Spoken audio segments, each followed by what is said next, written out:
something like this. Fuck the police coming straight out the underground. A young nigga got his bag cause I'm brown. And I'm the undercover, so police think they have the authority to kill a minority. Fuck that shit cause I ain't the one. Hey guys, this is Copy. And today what I wanted to show you is Metasploit's Autopwn. And what that is it's an automated exploiter, meaning that it will use Nmap to scan for hosts, and then it will store those hosts in a database, and then it will use those hosts found and match them up against all of Metasploit's exploits in the framework and run them against it. Okay, so today I'm going to show you two ways. The first way being in Backtrack 2 using one database, and the second being in Backtrack 3 using a different database. So the first thing you need to do is make sure that your internet's up.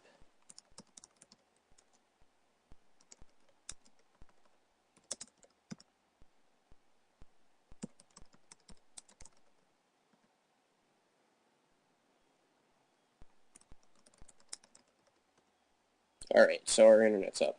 Now, the next thing you want to do is update Metasploit's framework. And to do that, what you're going to do is you're going to go to Metasploit, Exploitation Framework, Framework version 3, MSF update. And what that'll do is it will update old exploits, and it will add new ones to the framework.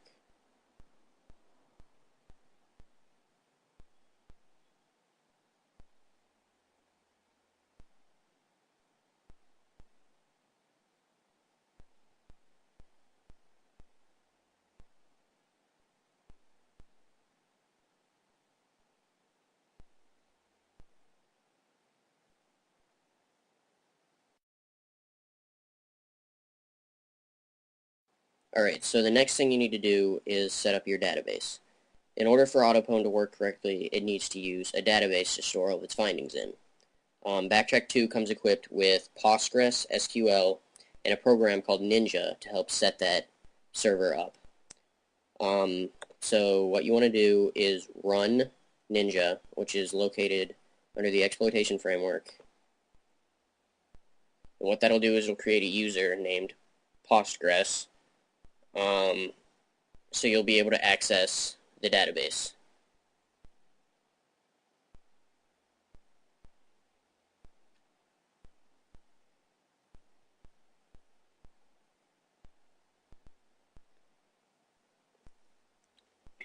Alright, so now that Metasploit's opened, the next thing we need to do is actually create a database. Now, once we loaded the plugin db Postgres, we were equipped with a bunch of new commands, those being db underscore something.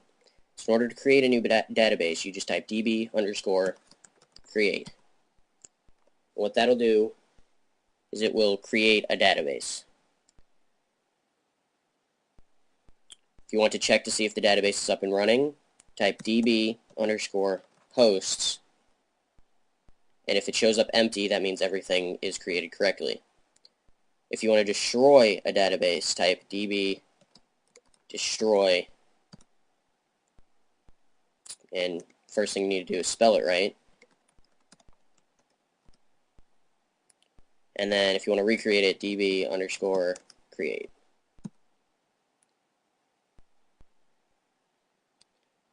The next thing you can do is run Nmap. So you do db Nmap. And it runs the same exact way that the normal Nmapper would run, except for the fact that you can't use more advanced commands because you're not actually in a root shell. So what I like to do is type V so I get a verbal output, and then just do a standard scan of my network.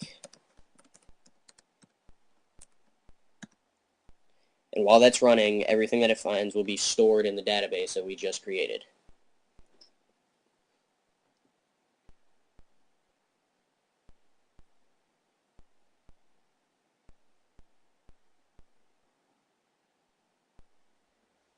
Alright, so now that Nmap's finished, we can type db underscore hosts and see all of the new hosts that have been added to the database. Alright, now it's time to run Autopwn. In order to run Autopwn, just type db underscore Autopwn. Now Autopwn comes equipped with a bunch of different options. If you want to just see which exploits would be run against the different hosts and match them up based off of the ports that are open, you do db Autopwn -p -t. What that'll do is it will scan the database that we just created, and it will match up all the exploits that could be used against that host based off of which ports are open on that host.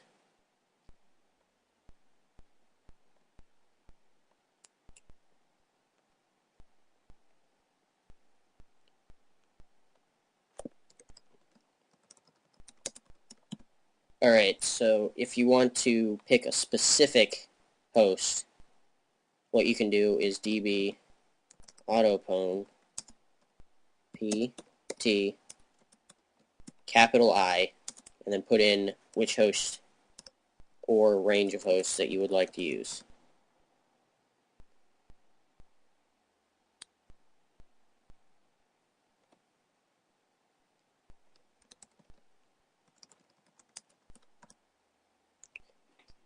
And finally, if you want to run the exploit, you would do db Autopwn p t, just to see, so you can match up the exploits, and then you would do e. You can also use a reverse shell connection, that's optional, and then if you want to, you can pick which IP you want. If you don't pick which IP you want, then it will just attack all of them. I'm going to pick my default gateway.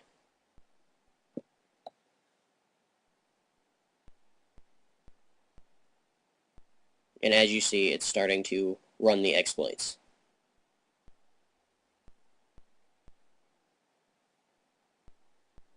Luckily, because my default gateway is up to speed with all of the security updates, I don't believe anything in here is vulnerable.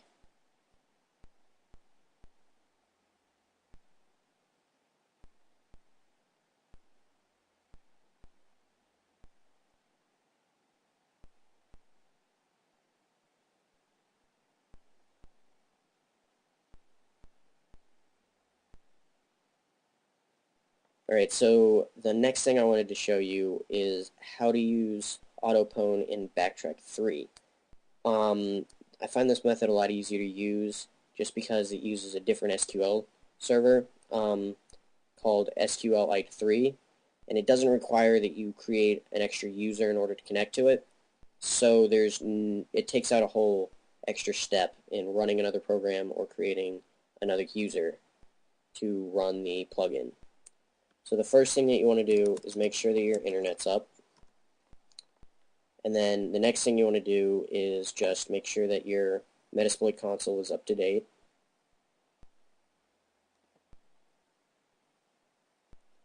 And then now you can just run the framework.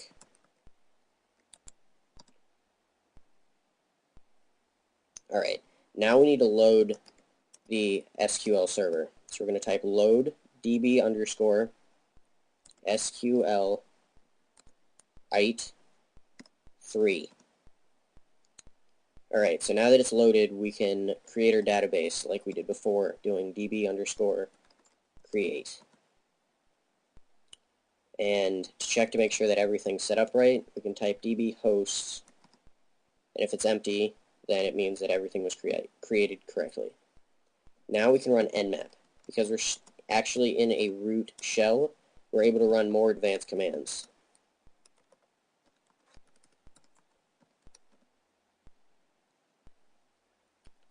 Alright, and now we can get to auto-pwning, if you will.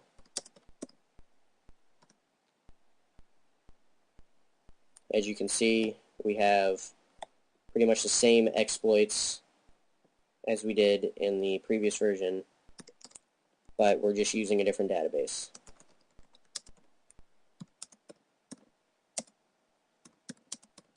And the reason I'm not selecting a specific host is because I only scanned for one host.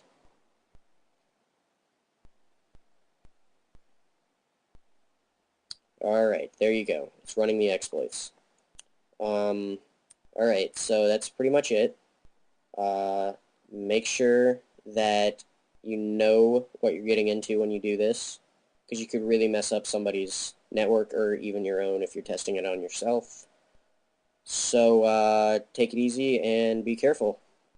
Thanks.